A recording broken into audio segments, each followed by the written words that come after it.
চোখে দেখতে পাচ্ছি যে কার কার এখানে হাত আছে, কি ঘটনা কিভাবে ঘটনা দেখতে পাচ্ছে না। এটা আমাদের কাছে অত্যন্ত আতঙ্কের বিষয়। তাকে হত্যা করা, তাকে ধর্ষণ করা, তার শরীরকে ছিন্ন ভিন্ন করে দিয়ে তাকে মেরে দেওয়া এবং তারপরে সমস্ত প্রমাণকে লোপাট করে দিয়ে যেভাবে ধামাচাপা দেওয়ার জন্য থানা, পুলিশ, প্রশাসন, সরকার যেভাবে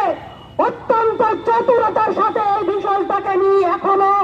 ধামাচাপা দেওয়ার চেষ্টা করে যাচ্ছে, আমরা কিন্তু প্রশাসন